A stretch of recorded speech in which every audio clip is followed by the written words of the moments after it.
2절 말씀에 보면 내 마음이 약해질 때 이렇게 고백하고 있습니다. 다윗이 왜 마음이 약해졌는지, 그리고 그 약해진 마음을 어떻게 세워갔는지에 대해서 오늘 말씀을 드리고자 합니다. 우리의 상황과 비슷하다고 저는 생각했기 때문에 그렇습니다. 어떤 분이 시편 61편 1절 2절을 이렇게 의역을 해서 자기 나름대로 표현을 했더라고요. 한번 제가 읽어볼 테니까 오늘 1절 2절의 말씀과 또 좀 잘 적용이 되는지 한번 들어보십시오. 하나님, 나의 부르짖음을 들어주소서. 내 기도에 귀를 기울여 주소서. 내 마음이 약해지고 피폐해졌습니다. 조금도 움직일 힘이 없습니다. 만사가 다 귀찮습니다.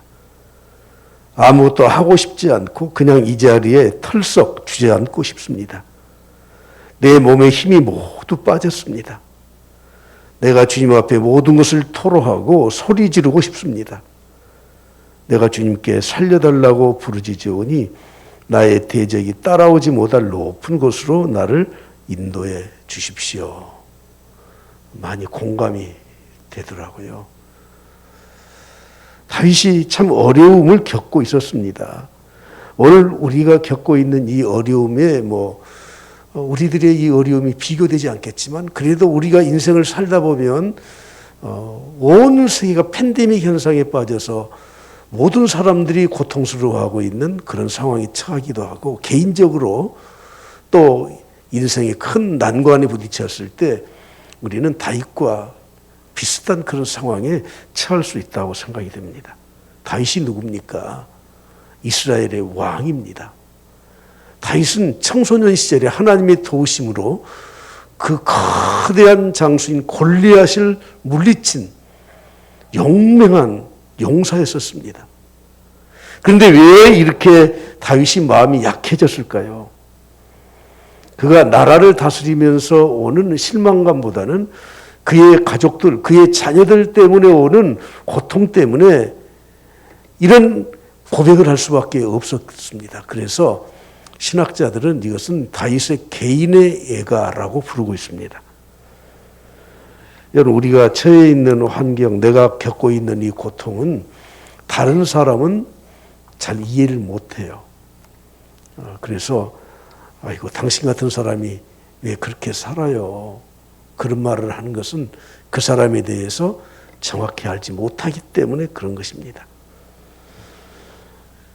오늘 2절 말씀을 보십시오. 이렇게 말씀합니다. 내 마음이 약해질 때에 땅 끝에서부터 주께 부르짖으오리니 나보다 높은 바위에 나를 인도하소서.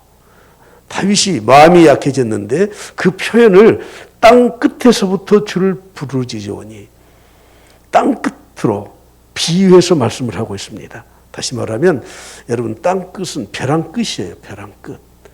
더 이상 물러서면 벼랑 끝에 떨어져서 죽을 수밖에 없는 그런 환경에 처해 있었다.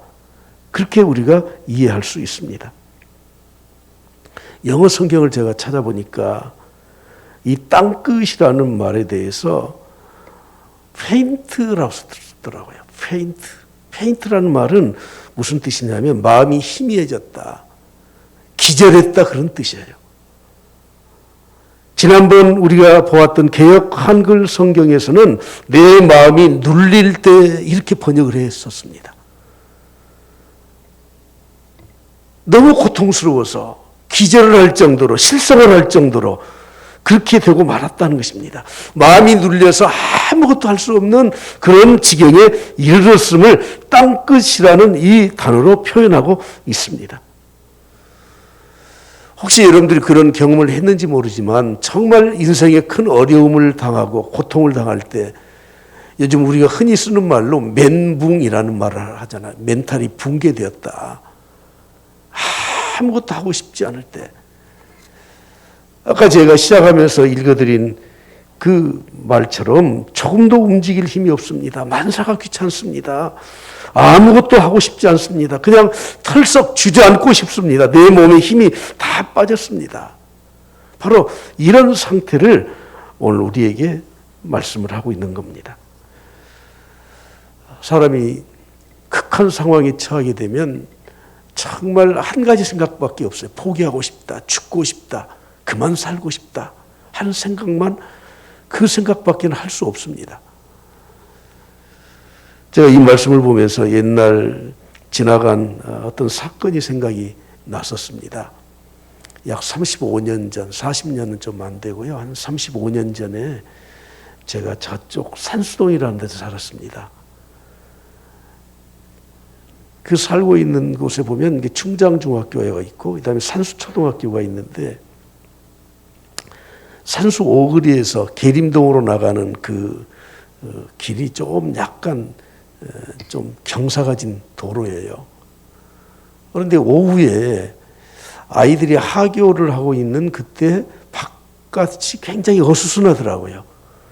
그래서 창문을 열어봤더니 교통사고가 나서 아이가 학교 마치고 집으로 돌아가던 중에 차에 치여서, 차가 좀 세게 왔던 모양이에요.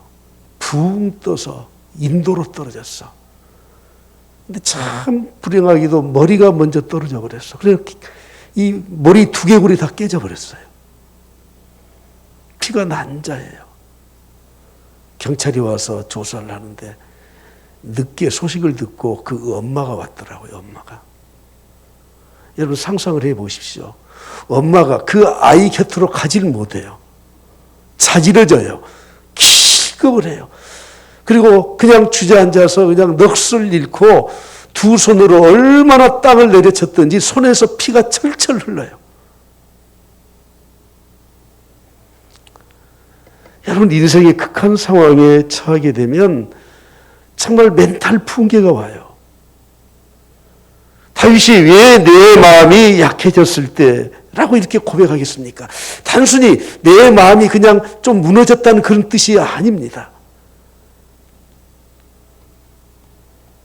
특히 이 벼랑 끝에 몰려있는 자신의 위치의 이 모습을 이런 사건 때문에만 이런 고백을 하는 것이 아니고, 지금 다윗이 도망가 있는 곳은 마하나임이라고 하는 지역이거든요. 예루살렘에서 하루 정도 걸어가면 될 수 있는 거리예요. 그렇게 먼 거리가 아니에요. 그러니까 실제 말하면 그 지역은 땅끝이 아니에요. 근데 자기가 처해 있는 입장이 땅끝에, 이 벼랑 끝에 몰려 있다고 표현한 이유가 무엇이겠습니까? 다윗은 예루살렘에 거주했습니다. 다윗의 성을 만들고 그곳에 하나님의 법궤를 모셔놓고 그곳에서 왕에 있었던 거예요. 그런데 지금은 아들에게 쫓겨나서, 압살롬에게 쫓겨나서 마하나임이라는 곳에서 지금 피난을 가 있습니다. 무엇을 의미하는 겁니까? 자기가 저질러 놓은 자기의 이 씨앗들 때문에 이런 고통을 당하는 것이 육체적으로만 고통을 당하는 것이 아니라 영적으로 이제는 하나님과 멀어졌다는 거예요. 주의 성소에 가고 싶어도 갈 수 있는 길이 지금 막막하다고 하는 것입니다. 어떤 의미에서는 하나님이 나를 버리셨구나 하는 그런 마음이 들었을 것입니다. 인생의 회의감도 있었을 것이고 하나님에 대한 의심과 원망이 있었을 것입니다. 그래서 그는 이렇게 내 마음이 약해져서 이제는 땅 끝에서 주님께 부르짖습니다 하는 고백을 할 수밖에 없었던 것입니다. 지난 주일에 우리가 신앙생활을 하면서 신앙의 네 기둥을 항상 바로 세워라 그렇게 말씀을 드렸는데 쉬우니까요. 자, 복습해 보시죠. 첫째는 창조신앙, 두 번째는 임마누엘 신앙, 세 번째는 십자가 신앙, 네 번째가 부활신앙이에요. 현재 시편 61편을 기록하는 다윗의 심정은 저는 두 번째 임마누엘 신앙이 지금 무너지고 있다고 저는 생각합니다. 하나님이 함께 계셨다면 나를 왜 이런 지경에 빠뜨리고 있습니까? 내가 지금 땅 끝에 서 있습니다. 일생의 벼랑 끝에 서 있습니다. 하나님의 성소에 가고 싶어도 저는 이제 더 이상 갈지 못 갈지 모르겠습니다 하는 비참한, 하나님께 버림받았다고 하는 그런 마음이 다윗에게 있지 않겠습니까? 여러분, 우리가 이런 환경에 처해 있을 때 각각의 정도의 차이는 있겠지만 힘들고 어려운 난관에 부딪혀 있을 때, 코로나19의 팬데믹에 빠져서 우리가 참 답답하게 살아갈 때 해결해야 될 방법이 무엇이겠습니까? 오늘 1절 말씀으로 돌아가서 보십시오. 하나님이여 나의 부르짖음을 들으시며 내 기도에 유의하소서. 다윗은 인생의 이런 팬데믹 현상, 그 개인적인 이 고통의 현상 가운데서 해결할 수 있는 방법이 하나님 앞에 부르짖는 것으로 해결하고 있다고 하는 것입니다. 그리고 청소년 시절에 하나님께 부름을 받아서 기름 부음을 받아서 왕으로 인정을 받았죠. 그리고는 골리앗을 전쟁터에서 물리쳤습니다. 그런데 그 이유 때문에 사울에게 쫓기기를 시작해요. 20대는 다윗의 20대는 쫓겨다녔어요. 얼마나 힘들었겠습니까? 그리고 나이 30이 돼서 왕위에 올랐는데 이스라엘 12지파 가운데 2지파의 왕밖에 되질 못해요.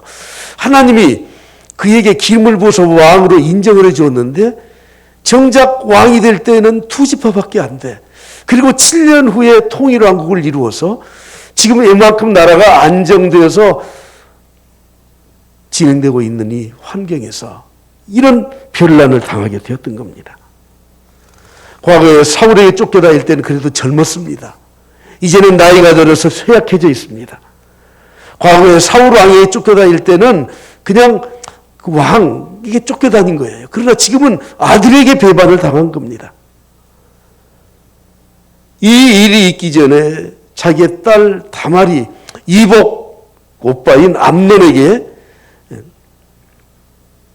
겁탈을 당해요. 여러분 가정에서 이런 일이 있으니 얼마나 고통스러워요. 그래서 압살롬이 배다른 형인 암논을 살해해요. 죽여버려요. 그리고 압살롬이 유배당해서 있다가 돌아와요. 그러면서 압살롬이 앙심을 품고 아버지를 배반하고 이런 변란을 일으키게 된 겁니다. 다른 사람도 아니고 자식에게 이런 어려움을 당하면서 다윗은 생각했을 겁니다. 다 내 잘못이다. 자신의 자책감, 내가 저질러 놓은 이 일에 대한 죄책감, 그리고 아들에게 배신당하는 배신감, 그러면서 그의 마음이 약해지니까 하나님까지 나를 버리신 것이 아니냐 하는 그런 마음을 가지고 지금 부르짖고 있는 겁니다. 여러분, 우리가 힘들고 원망스러운 일이 있을 때 우리는 하나님께 부르짖을 수 있는 믿음을 가진 사람들입니다. 그래서 다윗은 고통을 당할 때마다 하나님께 부르짖습니다. 시편 150편 중에 2분의 1 정도가 다윗이 쓴 시예요. 근데 그 다윗이 썼던 시를 자세히 살펴보면 항상 하나님께 부르짖어요. 시편 55편 1절 2절에 보니까 하나님의 내 기도에 귀를 기울이십시오. 내가 간구할 때 숨지 마십시오. 나에게 굽히사 응답하여 주십시오. 내가 근심으로 편하지 못하여 지금 탄식하고 있습니다. 항상 어려운 일이 있을 때마다 하나님께 부르짖고 있다는 겁니다. 여러분, 우리는 신앙생활을 하면서 교회에 좀 나오고 또 기도도 좀 하고 그러면서 우리가 어려운 일에 부딪힐 때 우리는 어떻게 생각합니까? 믿어도 별 수 없어. 때로는 하나님이 정말 계시기나 한 거야. 기도해도 아무 소용없어. 우리는 혹시 이렇게 절망하고 낙담하고 있지 않습니까? 이런 말씀을 통해서 우리는 생각해야 될 것이 정말 내가 하나님 앞에 부르짖어 보았느냐 하는 것입니다. 시편 64편 1절에도 말씀합니다. 하나님의 내가 근심하는 소리를 들으시고 원수의 두려움에서 나의 생명을 보존하소서. 다윗이 훌륭한 신앙인이라고 하는 이유는 바로 여기에 있습니다. 어떤 때이든지 아무리 힘들고 어려울 때라도 마음이 약해서 멘붕 상태에 그가 빠져 있을지라도 오직 유일하게 살 수 있는 길은 하나님이시다 하는 그런 확신을 가지고 부르짖고 있는 겁니다. 예레미야 선지자를 통해서 우리에게 말씀하시죠. 너는 내게 부르짖으라. 너는 내게 부르짖으라. 내가 내게 응답하겠고 내가 알지 못하는 크고 은밀한 일을 내게 보이리라. 여러분, 우리가 부르짖을 때 힘들고 어려운 상황에서 도저히 이해되지 않는 그런 상황에서 하나님 앞에 부르짖을 때 하나님께서 우리에게 한 가지 응답을 주시는데 그 일을 통해서 이루고자 하는 은밀하고 큰 일을 우리에게 보여주시는 거예요. 그러므로 우리가 이런 어려움을 당했다고 해서 인생이 끝난 것이 아니고 그것을 통해서 하나님은 무엇인가 이루기를 원하시는 겁니다. 사랑하는 성도 여러분, 약해진 마음, 벼랑 끝에 서 있는 그런 심정으로 하나님께 부르짖으면서 다윗이 간절히 소원했던 것 한 가지가 있습니다. 여러분, 이런 상황 속에서 우리는 대개 어떤 문제가 있으면 이거 빨리빨리 해결해 주세요. 내 회사 문제 해결해 주세요. 내 자식 압살롬 저놈 좀 어떻게 좀 해주세요. 끝내주세요. 우리는 그렇게 기도하죠. 당연히 오늘 저는 우리 성도들에게 특히 중보기도실에서 기도하시는 분들에게 코로나19에 대해서 좀 첫 번째 기도하자 이렇게 제가 문자를 보냈습니다. 맞습니다. 문제가 있으면 해결돼야 되죠. 당연한 겁니다. 그러나 다윗은 그 문제의 해결, 물론 그 해결이지만 또 다른 기도를 하고 있다는 거예요. 그것이 바로 4절에 있는 말씀이에요. 4절을 다 같이 보시죠. 시작. 내가 영원히 주의 장막에 머물며 내가 주의 날개 아래로 피하리이다. 내가 주의 장막에 머물게 해 주십시오. 이 문제의 해결, 그건 하나님이 알아서 하실 겁니다. 여러분, 코로나19는 알아서 해결될 겁니다. 코로나19 때문에 지구가 종말을 당하지 않을 겁니다. 이 질병 때문에, 이 바이러스 때문에 세상에 끝이 오겠습니까? 다 지나가는 거예요. 지금 고통스러울 뿐이지. 그러나 이것을 통해서 기도하는 우리의 기도의 이 가장 근본적인 것이 어디에 있어야 됩니까? 주의 장막에 거할 수 있도록, 내가 믿음에서 떨어지지 아니하도록 우리는 기도하는 것이 더 중요하다고 하는 것입니다. 이미 말씀드렸지만 다윗은 10대 때 하나님께로부터 부름을 받아서 기름 부음을 받았습니다. 10여 년을 도망자로 살았습니다. 사울의 칼날을 피할 수 있었던 것이 다 하나님의 은혜였던 것을 그는 다 체험했습니다. 30세에 왕위에 올랐습니다.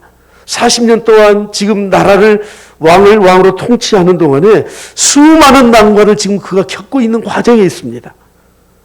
그런데 그 모든 것을 이기게 해주시는 분은 하나님이셔요. 그래서 확신하고 내가 이 문제 해결로 끝나는 것이 아니야. 더 큰 일이 내 앞에도 닥칠 수 있어. 그러나 내가 하나님의 장막에 하나님을 떠나지 않는 것이 더 중요하다. 그래서 그렇게 부르짖고 있는 겁니다. 여러분, 나이가 드신 분들은 지혜가 있다고 하잖아요. 근데 지혜가 있다는 말은 무슨 말이냐면 많은 것을 경험했다 그 말이에요. 이런 상황에서 이런 경험을 했어요. 그래서 실패도 해보고 그걸 또 난관을 뚫고도 나갔어요. 그래서 나이가 많은 사람들은 삶의 지혜, 다른 말로 하면 삶의 노하우가 있는 겁니다.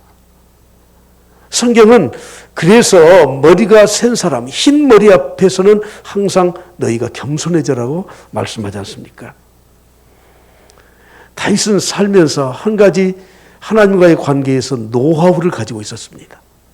그게 무엇인 줄 아십니까? 그것이 하나님께 피하는 거예요. 3절 말씀을 보십시오. 주는 나의 피난처시오 원수를 피하는 견고한 망대이십니다. 다윗의 신앙생활, 다윗의 평생 동안 겪었던 수많은 난관과 힘든 모든 상황에서 한 가지 자기가 깨달았던 노하우, 인생의 노하우, 그것이 무엇이냐면 여호와 하나님께 피하는 거예요. 여러분들이 지금까지 살아오시면서 삶의 노하우를 얼마나 갖고 계십니까? 각자마다 자기의 인생관이 있다고 하고 또 삶의 노하우가 있다고 하더라고요. 어떤 사람은 어려움을 당하면 무조건 떼를 쓰더라고. 그냥 죽기 살기로 떼를 써요. 어떤 사람은 버텨요. 그냥 죽도록 버텨요. 마지막까지 버텨요. 어떤 분은 황소고집이에요. 절대 꿈쩍도 안 해요. 어떤 사람은 배짱이 두둑해요. 그냥 배를 내밀면서 해볼 테면 해봐라 하는 식으로 살아가요. 또 어떤 사람은 줄다리기를 하더라고요. 서로 줄다리기를 해. 근데 하나님은 딱 한 가지 말씀하십니다. 너희들이 매를 더 맞으려고 나를 떠나서 살려고 그렇게 버티느냐, 고집 피우냐, 배짱을 내미느냐. 이스라엘 백성들에게 하나님 말씀하십니다. 너희들이 매가 맞은 이 맷자국이, 종아리의 핏자국이 아직도 멍이 가시지도 않았는데 또 매를 또 맞는구나. 여러분, 오늘 우리의 인생길에 하나님과의 관계에서 노하우가 무엇입니까? 하나님께 피하는 것입니다. 하나님께 납작 엎드리는 것입니다. 항복하는 겁니다. 미국의 성공학자라고 불리는 존 뮬러라고 하는 사람이 있는데, 이 사람이 성공의 48가지의 처세술이라는 글에서 이렇게 말씀합니다. 여러분, 성공하고 싶잖아요. 대인관계에서도, 여러분 직장에서도, 사회생활에서 성공하고 싶으시죠? 성공하고 싶으시죠? 믿음 생활에서 성공하고 싶으시죠? 그러면 제가 말씀을 드려요. 존 밀러는 이렇게 말합니다. 48가지 중에 가장 중요한 거 한 가지가 있어요. 그게 뭔 줄 아세요? 항복하라. 예, 항복하라. 필요할 때는 항복해라. 황소고집 부리지 마라. 내가 잘못했다고 먼저 손 내밀어라. 내가 먼저 손 내밀지 못하고 내 이 교만한 마음 가지고 끝까지 자존심 가지고 버티지 마라. 필요할 때는 바로 납작 엎드려라. 그래야 인생을 성공할 수 있는 거다. 더군다나 하나님 앞에서 여러분, 우리가 무엇이 얼마나 잘했고 또 어떤 힘이 있다고 마지막까지 그렇게 버팁니까? 다윗의 인생에, 다윗의 신앙생활에 한 가지 노하우가 있습니다. 그건 하나님 앞에 그냥 엎드리는 겁니다. 무조건 엎드리는 겁니다. 영어에서 surrender라는 말이 항복하다는 말이에요. surrender.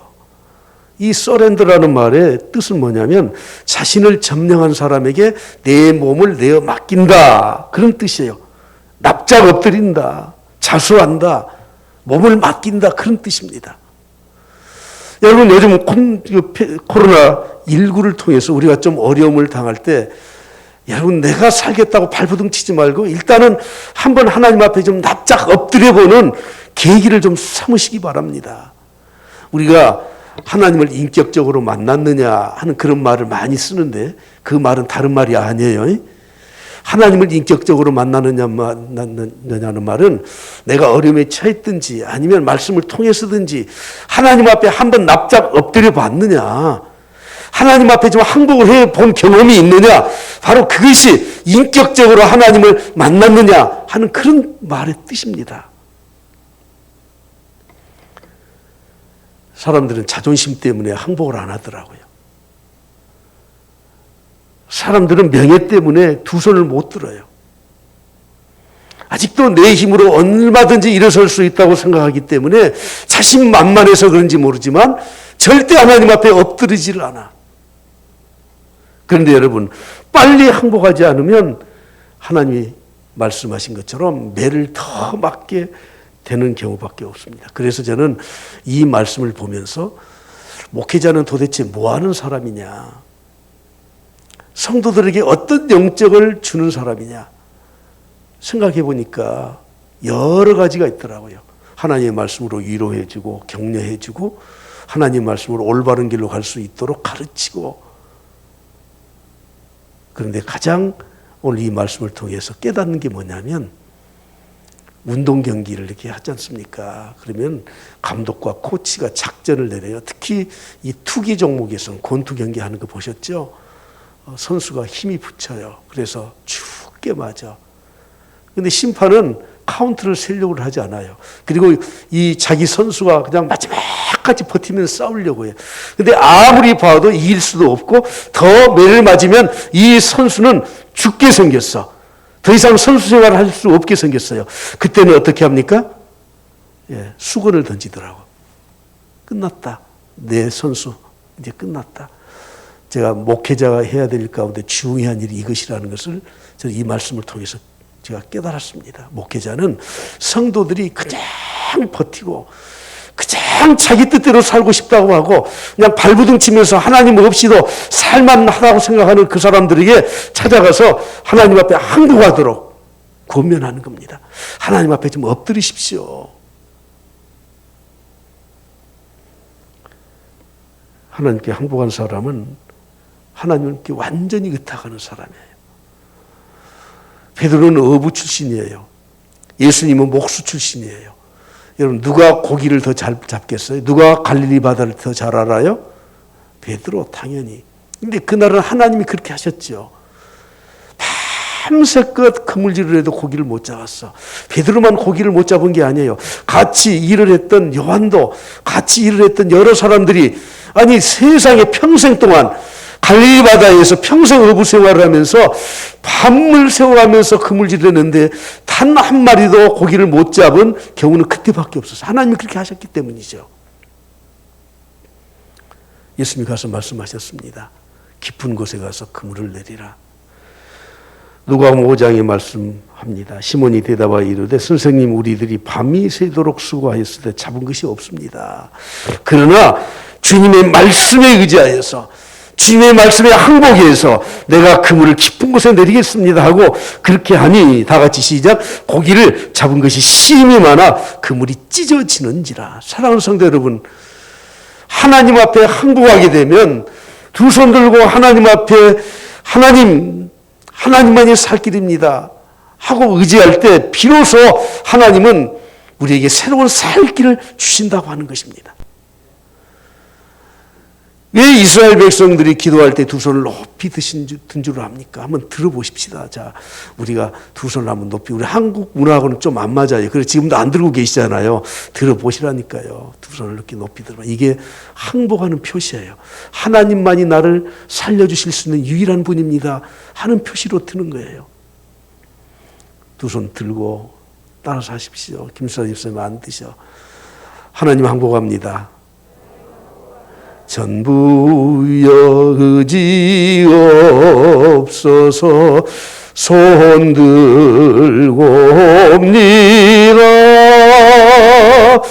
주 나를 외면하시면 나 어디